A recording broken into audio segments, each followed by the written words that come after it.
So good night, good morning, good evening for all of you that are watching this one. Welcome to our introductory review, our program that we're calling Roadmap. Spiritism 101, that is how the US starts any course, and it means the basic.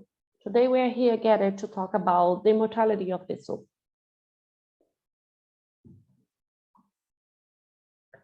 Soul death. Many of us fear it.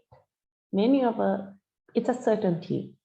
I was giving a talk yesterday and someone made a comment, there are remedies for anything and everything, but there is no remedy for death.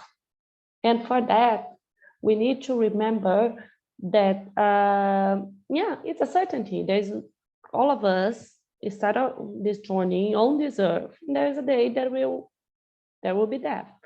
But many of us fear it without knowing exactly what it is. But from times immemorial, from very long ago, humans, we have this innate ability, this innate knowledge that from the savage state, like many years ago, we have an innate presentiment at a future life. We have an intuition urging us that death is not the end of that. It's there and things that are not lost for us forever.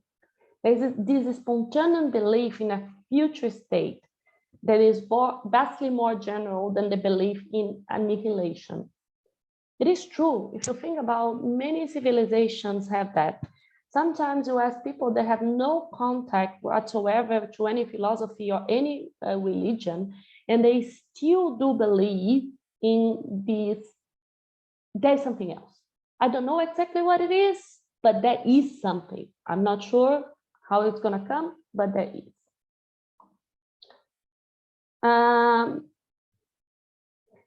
That is also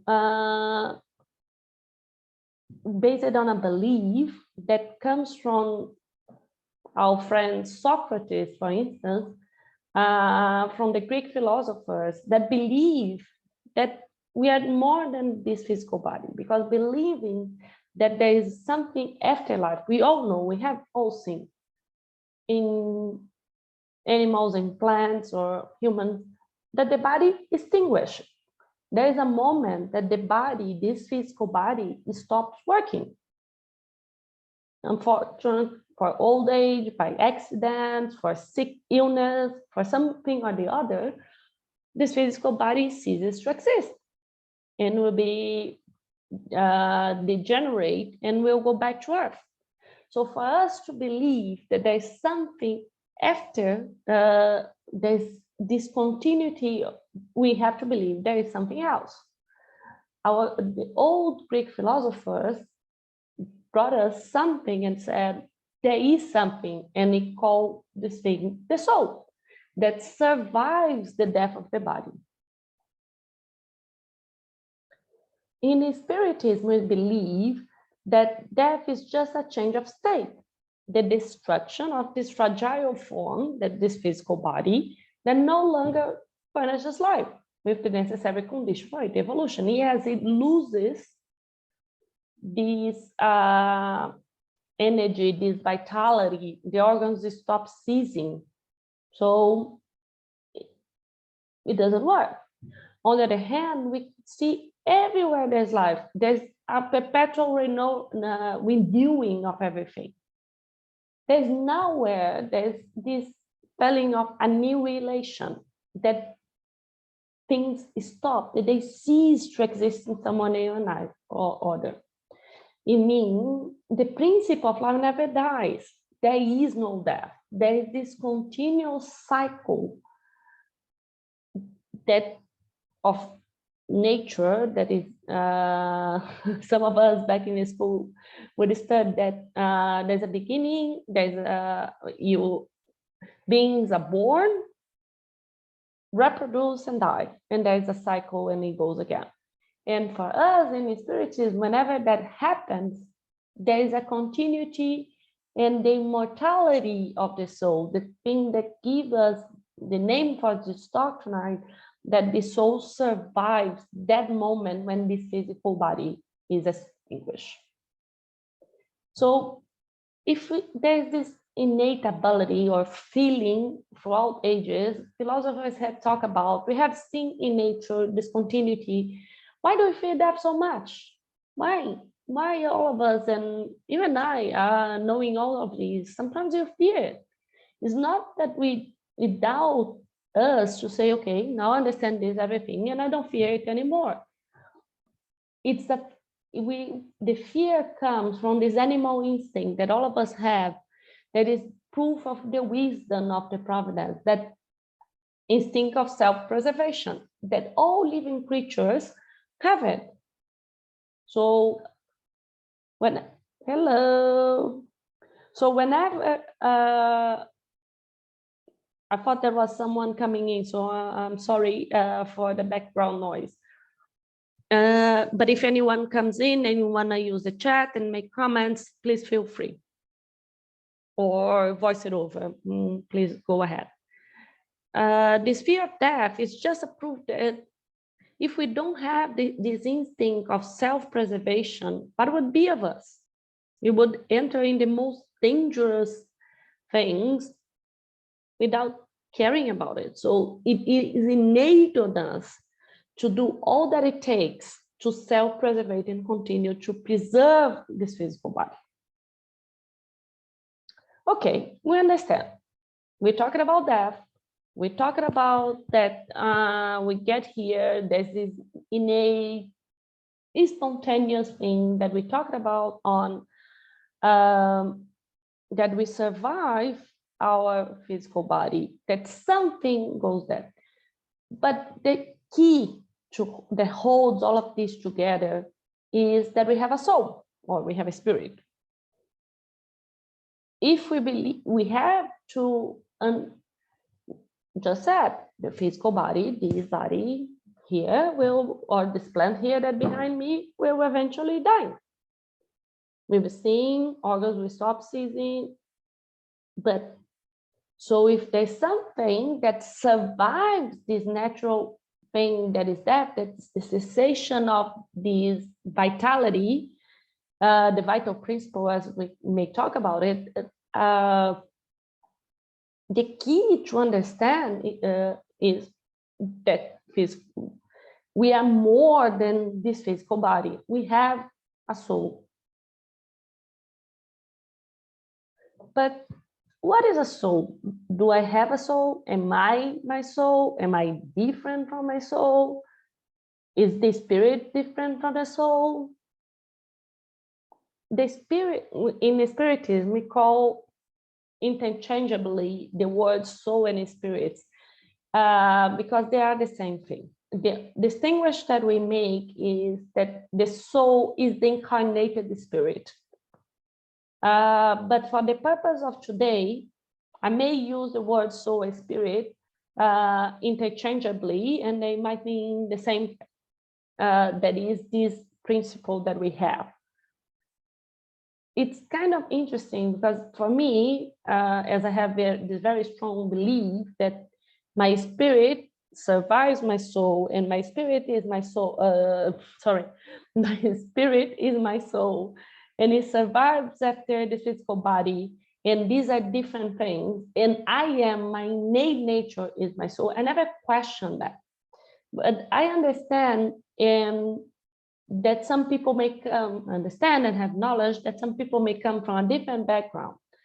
So I invite anyone and all of us to take a step back and think, what is our soul? What do I hear? What do you understand by it? Do you understand this as your innate being? Do you understand this as your emotion? Do you understand this as different things? What comes to your mind when I say a soul? How do I connect with that? Can I connect with that? If I can connect, is it different from me? How is it different from my mind? So the mind is the physical mind, or the brain. It's the physical, it's this body, it's different from the soul. Meanwhile, I go through a lot of this. Today, we're going to talk about several concepts. So from here, in the next couple of minutes, I'm gonna cover a lot of concepts that Spiritism and on the Spirits book, the Spirits gave us. But I will invite everyone and anyone to take this step back. Think what it is for you. How do you see and connect to this? What I'm going to tell you, what does it mean for you? I invite everyone to take this reflection and see what does it mean for you. Because when I go through the concepts, they might seem harsh, they might be seen as too formulaic, if I may use the word, meaning there are concepts that, as in a book, and some of us study, and the teacher, the professor back in school say, put on this on the board. In my time, it was not the whiteboard, it was the old chalkboard that some of us has never seen, but I was not that young. So I saw the chalkboard and the professor would put something there and I will take for granted. I invite, even though we move it from the chalkboard, we're talking about here, please take a step back. Think what it is for you, these concepts. Don't take it for granted. If anything, happy to have a side conversation at any time if you have a different understanding and want to clarify a bit more. So let's go for the concepts. What is the soul in Spiritism? The soul in Spiritism is defined as the incarnated spirit. And what is that? It's the intelligent principle of the universe. Easy, but easy, very simple. So I am my intelligence. Am I not my emotions? Am I not my feelings? It is, but the spirits comprehend a lot of that in the intelligent principle. And the intelligence here is not defined as I know math, I know literature, I know philosophy, I know science. Is the reasoning that, yes, it is the intelligence that is able to go into this rational aspect, but also the emotional aspect. And it is interesting that when I was young, people would do the IQ test. That and through ages, us, we evolved in nature through the EQ test, the emotional intelligence test. When my nephew did one of these tests, I was so happy to see that even in this earth, we're defining this intelligence, not only as rational intelligence, but a series of, if I'm not mistaken, 8 to 10 different things that will go into physical in awareness, in motor coordination, in rational intelligence, in emotional intelligence, in perception of the feeling of the others, in perception of their own feelings. So these intelligence, even us, our physical science, are defining this intelligence in many different dimensions. So this is how the spirits are telling us almost 150, 160 years ago, that this intelligence has to be seen in a broad spectrum.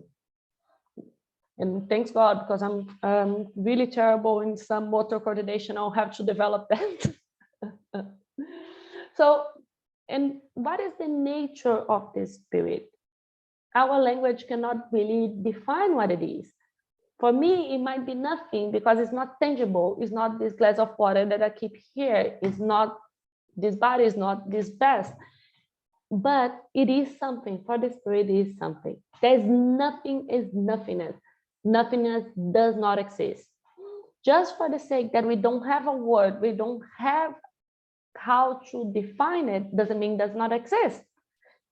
It doesn't mean, sorry. In the universe, there's nothing as nothing. It's just that we don't have yet the word to define that.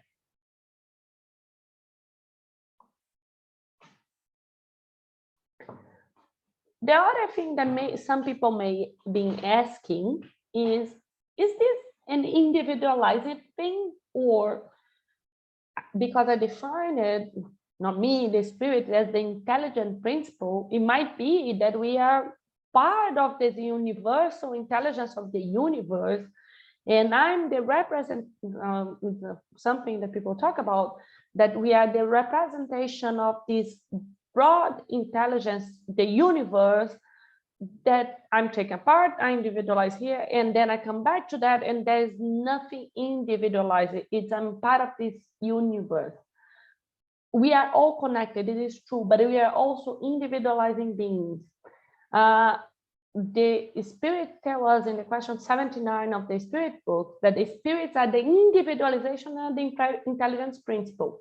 Everybody are the individualization of the material principle. The time and mode of that I formed these are unknown to us, but it is, so we are individual beings. I don't go back and merge with the universal intelligence. No,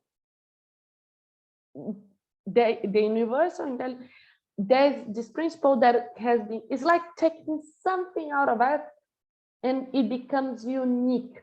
When you this part of this whole thing and you have this massive field of flowers and you take one flower out and becomes that single flower, you stop seeing this huge field and you see one out. But this happens and we become individualized out of this pool, and that never goes back. We always continue to be this individualized being. Okay, we are this individualized intelligence principle defined as this broad sense of what intelligence is.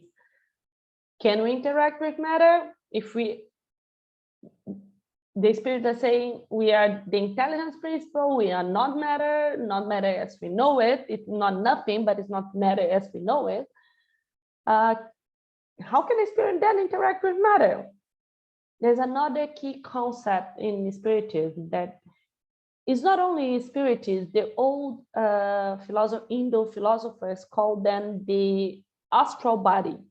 So the spirit is involved by the spirit. It's covered in a substance that it's called vaporous, as we perceive it, might seem heavy and cumbersome to the spirit, to the highly evolved us. It travels through spaces as a desire. We are always surrounded by this. So we have the spirit, this intelligent being principle that has the cover of the perispirit. It is material. The perispirit is matter. It's a kind of different sort of matter than the one we know it. It might see through the ones that are able to see it. I don't have this type of mediumship that can see the vision, but the ones that can see would sound vaporous. And this is how it's represented as the ghost, for instance, in some of the movies, or in the Spiritism, when you see in the Spiritism movies or drawings, it appears as more vaporous as a representation, just as a representation, because we don't have the ability to see it.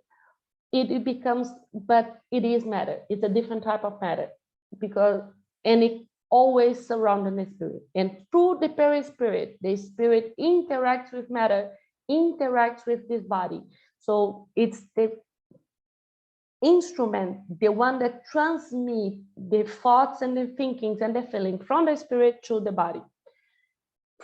It's the key for us to understand how the mind and the spirit would interact with matter. So to say, okay, there's this immaterial thing, there's this body that I know of, how do they get together? The perispirit is the key. And also it's the one, just as curiosity, is the one that the spirit is always ever surrounded by this matter, the perispirit. It will become over time, as we evolve, highly fluid, less dense, less heavy, less cumbersome. But it is, as we are not that evolved, sorry to break up to you, that there's still not all of us are still far from being developed spirit, evolved spirits. We are going to get there. All of us, is the law of evolution. Take our time. We're all going to get there, but it's still a path to go. Sorry to break for you. But as we evolve, it might be heavy and cumbersome today, but it will not be in the future. That is good news. We just have to work on our moral evolution. Again, if any questions, any comments, please feel free to get into the chat or getting any comments live. The other concept in the spirits is if there is a beginning, it is eternal, because Plato, after Socrates, said the spirits are eternal. Spiritism tells us that the spirits have a beginning. They have been created and they have not been created at the moment of this birth. We also, sorry to break to you, but this is probably for most of us, or would say all of us in this earth that are incarnated here, this is not our first passage through earth, or passage through matter for incarnation. The spirits have been created by God at an unknown moment, are subject to divine will, but we are not created at this birth. We pre-existed, because whenever we're created, we go through several stages of evolution that we are up to this moment and will continue to. When one of us has been created, no one knows. This is a mystery. But does it actually matter? Just say, we are here now. Let's leave this moment now and say, okay, I understand that I have a past. I understand that I have something that has come before me. That will something that will go, and then there is no end. There will be a future. There are many things we do not understand. There is not sufficient growth. Existence of the spirit has no end, and that is all we can reveal now. The fact that this concept of eternal has a fixed term, is redistributed, the spirit just tells us the existence of the spirit has no end. So for us, in a summary, let's agree and let's think that we had a beginning. There is not eternity, but there is immortality. We had a beginning and we'll have no end, and our destiny is to evolve. Okay. We talk about all these concepts of what are the spirits, intelligent being, created by God, ignorant, simple. We have no end. We are mortal. We are this destiny. Our destiny is to evolve. We survive. We are different from the matter that this body. We are a different principle on the universe, on what in Spiritism we call the triad: God, spirit, and matter, the three things that constitute God as the creator that has created two general principles, matter and spirit and matter. The thing is, the spirit is immaterial, but it's also surrounded by the perispirit that make it possible for it to interact on the body. Clear? Invite all of you for your reflections on what it is for you, the spirit, what it is for you, the soul, and how that interacts on what is needed for you to connect even more. These concepts are worth nothing if they are not for you to connect even more with this inner self that it's you, it's us, that we evolve and continue, because this body will perish, our spirit will continue and will evolve. Then comes a question, it will? Does it survive that? Our friend Socrates again, Greek philosopher, tells that when we turn the soul, she passes into the other world, the region of purity and eternity and immortality and unchangeableness, which are her kindred, and within she so ever lives. When the soul is by itself and is not let or hindered, then she sees for her errands and being in communication with the unchanging is unchanged. That is the state of the soul that is called wisdom. Very beautiful. You're gonna say, I don't understand a word of this. too complicated as a philosophy. Can you, Vanessa, give me something easier that I can understand? Yes. Keep it very simple. We we came from the spirit world that Socrates here called the region of purity, eternity, immortality, unchangeable, because this is the region, and it's not a region, but it is space that is our natural state of spirits. It's our home. We are just passing through this earth to do some things that we need to do in order to evolve. And I'm doing my thing here, calling you for the next one, next week, that we're going to talk why we come to this earth. But for now, let's talk that we came here to evolve, that we come from this world of the spirits, and we are going back there, this world that is our home, our eternity, our immortality. And that place called Socrates called the place of wisdom, the place of where we are in our true inhabitant, I would say, the spirit world. In Spiritism, we also say that this place, we are passing here, it is a brief passage to a better existence.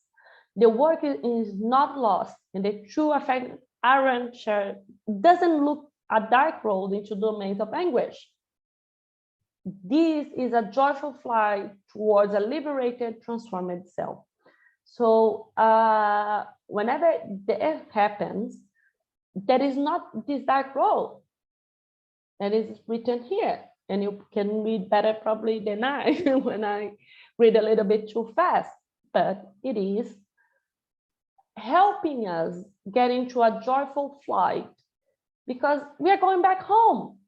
It's adorable when all of us go to a trip, but then you travel, most of us, whenever you travel for whatever time.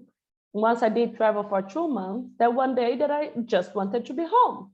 I just wanted to be on my space because it was a place of my space, my life. That is when we go back to the spirit world, it's this flight towards a liberated, transformed self.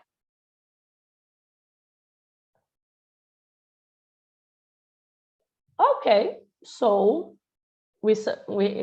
death is just a passage because our spirits will leave this body that we can think as a cloth that it's going to be left behind. We are going back to this place that Socrates calls the wisdom. We call the spirit world. We call this place of the true home of the spirit. Our soul will go through this passage and we'll go back home. Again, key concepts here. The soul and the spirit that has no beginning, has a beginning, has no end, and it's immortal, it's not eternal. And we'll go through this passage to go back to where it came from, the spirit world. And it is this individualized thing that is a different principle for matter, but has the perispirit that helps it act upon matter. When we talk about these concepts, the final one that I'm going to share with you tonight is, okay, understand all of that, understand about immortality of the soul, understand about everything, believe in all of that, but isn't that my destiny? When I go back to the spirit world to be in the eternal heaven and hell, or I will go to heaven, or I'll go to hell, or maybe I'll do in between till the moment of the final judgment, the day of the judgment, and then that will be decided. Some philosophies talk about it. Some of them say there's eternity, from here you live to eternity in heaven, eternity in hell, or this certain philosophy of the purgatory, that you are there till the moment of the final judgment day. Spiritism tells us two things, two very important concepts. Concept number one, there is no place as heaven or hell, in the sense of, because we have this idea, some of us growing as kids and having these different things, that hell is below and heaven is above. So whoever has the angels kind of live in the sky and the demons live in down earth, in the center of the earth, burning hell. It is true that magma that sits on the center of this earth is very, very, very boiling hot. So we say that demons live there, down earth, and angels live in heaven, in the sky, in the stars, on the clouds, playing their beautiful instruments forever and ever in eternity. The Spiritism tells us that the spirit world is everywhere. It's around us in space and has no boundaries or limits of any kind. So the beings that have on the corporal world, with their material envelope, are connected to Earth or some similar globe. Another thing for us to think about in the next couple of sessions is the universe has many places that we all live, multitude of inhabited planets that we'll reveal some other day. But today, let's say that whenever we have this body, this corporeal body, we live in this earth. Whenever this body belongs and will perish on this earth. To go back to earth, from earth we came, from earth we will return, so we can be, the word that is big news and too much now is recycled into another being. And if you ever studied chemistry, you might remember that there's a saying in chemistry that nothing, no element in this world is lost. It will transform in different ways, but it will always, it never ceases to exist. It transforms in different ways. But the spirit that is non-material, even though it has the perispirit, that is a different kind of matter, lives everywhere. They are here, they are talking to us, they are around us, they are in space, there are no boundaries or no limits. So this concept that up and down, what is up and down? Now we know that the word circulates and circulates. There is this movement of the earth, of the planet, this rotation, and there are different types of rotation that the planet does. And we know the universe, this concept of up and down, sky and center, it is a concept of matter, it's not a concept of the spirit, because the spirit lives everywhere. There are no boundaries, and it's here. Don't be afraid. The spirits are with us all the time, as we are with them. It's a constant interaction. So first concept, forget about these location-wise of the heaven and hell. The second concept, okay, we know, okay, forget about the concept, there's no geographic location, but you may think that there might be, there's another concept that heaven or hell are within us. So there's no geographic location, but the soul may be feeling happiness or hell or hurt. The concept is, yes, the happiness of the spirit is in proportion of the amount of progress accomplished. If there are two spirits, one might be more or less happy than the other as a consequence of a degree or greater or lesser degree of moral intellectual advancement. And these without there being two different places. It doesn't matter. What matters is our moral evolution and our intellectual advancement. And that will be how heaven or hell is within us, because it is in our spirit due to the consequence of the moral intellectual advancement. And it's not for all eternity, because we are sure, as I talked many times throughout today, we are surely to evolve. And if we are surely to evolve, it means that I'm not I have a moral and intellectual advancement today that will be different from it is in the future. So this different aspect, as we evolve, we are gonna get happier and happier and happier because our moral intellectual advancement will guarantee this. So it's not, there's no final judgment, there's no hell, there's no heaven. This is the state of the spirit, the happiness or contentment of the spirit due to its moral or intellectual advancement. So what we need to do is, and it's easy to see, even here, there are days that you see some people facing the same situation of illness, and you see some people that go through the illness. You go to a hospital and see two people with, I'd say, cancer, and one of them is facing that with joy and one is feeling miserable. Is it the same illness? Yes, it is the same illness. Is it the different amount of pain? No, probably not. The thing is, as you look at that, you may feel less or more happy because you understand, probably in this case, why you are going through the disease, and you see that with an open heart and kindness towards you and towards the others. Okay.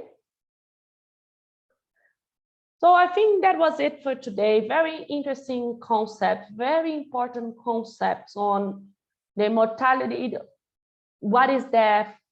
Why we understand that death is only this body perishing. The soul that survives this movement and it goes through, has a beginning, has no end, that is this has the destiny to evolve, and will go through different existence and find this individualized, intelligent principle will go through different steps in their evolution to be as happy as the evolved spirits are in time. With that, I thank you everyone for listening in. Invite again everyone to think through what this means for you and how this changed the way you are looking in your life. And invite all of us for the upcoming topics on reincarnation, the multitude of inhabit planets, the communication with spirits, and obsession. It has been really nice presenting this to you. And if no further questions, I will stop sharing now. I will stop the recording as well. Thank you so very much.